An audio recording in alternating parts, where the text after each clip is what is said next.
Welcome to episode 2 of Locke's Picks, where I help you decide if a game is worth your time or a waste of time. The game of discussion today, Grim Dawn from Crate Entertainment. Grim Dawn is a dark, foreboding action RPG set in a post-apocalyptic fantasy realm. For all its good and bad, I see it as the best modern nod to Diablo 2. The atmosphere is truly dark and gritty. The gameplay is more unforgiving than most other modern ARPGs. The game design is focused on character customization, which is something this game brings in spades. One thing before we get started, at the time of this video, Grim Dawn has just released its last major content patch before official release from Early Access. It is still technically a work in progress, so some of my concerns could be addressed before release. So let's talk about the gameplay. Grim Dawn is at its core a standard Diablo-like action RPG. The combat system of these games are all generally the same. Click to move and hit things, and use an ability every so often. Kill the enemies to level up your character and get better equipment to kill bigger things. Rinse and repeat. We've seen this system a billion times, and these Diablo-like games play essentially the same way, but they all have their own twists to make the game unique. What Grim Dawn brings to the table is a deep character customization system. Near the beginning of the game, you choose a character class. Pretty standard. You've got the warrior guy, the rogue guy, the dark magic guy, the regular magic guy, the nature magic guy, and the tech guy. What makes the game interesting is that sometime after choosing a character class, the game lets you choose a second class and mix their abilities together for a total of 15 different combinations. 15 unique ways to play the same game. You can be anything from a magic-wielding rogue to a two-handed weapon-wielding warrior shaman. You don't even have to put points in another class if you don't want a hybrid character, effectively giving you 21 ways to play the same game. On top of all that, there's another customization system called the devotion system. A little bit after choosing a second class, you start running into shrines along your journey that you can cleanse for a devotion point. You take these devotion points and put them into a star map that makes up constellations related to the powers they give you. You can use this to boost your strengths or make up for your weaknesses. With 2 character classes, player distributed stat points, random equipment drops, and the devotion system, that makes 5 layers of character customization that makes sure you will never play this game the same way twice. The equipment that drops in Grim Dawn often feels useless though. I received countless amounts of common equipment and random junk. Eventually I started ignoring all of that equipment because it's not even worth the dynamite to salvage it. The useful equipment that drops is few, far between, and more often than not only a slight upgrade. This game still falls into a lot of trappings that pervade in the genre. A lot of the skills or devotions are passive stat points or passive chance to hit abilities. So while you do have a lot of options for your character, a bunch of them seem unimpactful in an immediate sense, or come with a long and slow grind. You end up spending many of your skill points to upgrade existing skills or stats. Leveling becomes slow and repetitive.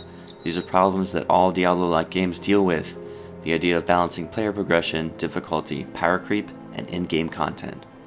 So while Grim Dawn has a rich character customization system, the real question is how meaningful any of it is. To be frank, it's very meaningful, it just takes a while to get there. It's not perfect, but it's definitely a step in the right direction for the ARPG genre. Let's talk about the visuals. The game world Crate have created is a dark, dismal, and depressing apocalyptic fantasy world. The world looks gritty, dark, and just really unpleasant to be in. The characters themselves look a bit generic and bland, but the only time you really notice is the character select screen.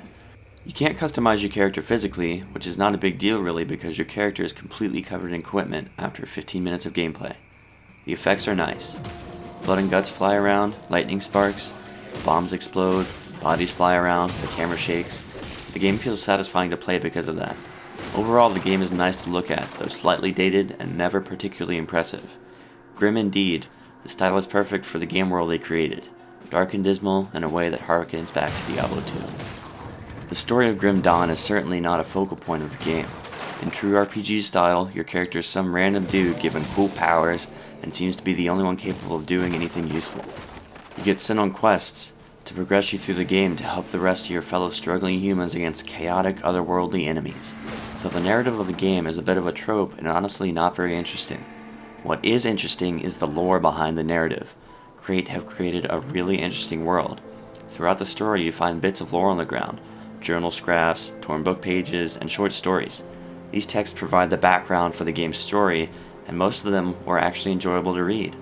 So the game the player is kind of just thrown into the action, and all this crazy stuff has happened which you don't have any context for. The texts really help glue your experiences together with some sort of purpose. It's just too bad that the interesting parts of the story are things that you read instead of experience. The music of Grim Dawn is atmospheric, slow-paced, and dark. The memorable songs are full of droning guitars and reverberant pianos. The songs that are there are well done. The boss music is exciting but also has some awkward empty space sometimes.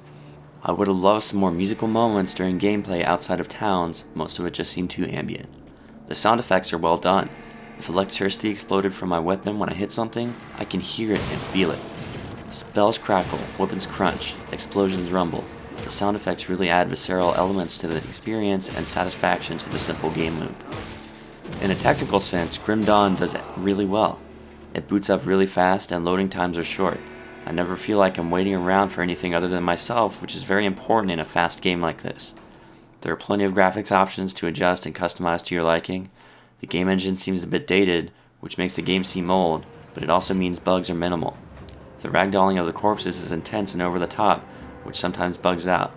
The only real technical issue I ran into was very large groups of enemies with spell effects causing my game to chug a bit. That's not really unexpected, though I have a decent computer and the game doesn't appear to that technically demanding otherwise. The UI does its job as nicely as any other ARPG. I have not tried the co-op multiplayer. It is supported, but it doesn't seem to be the focus of the game.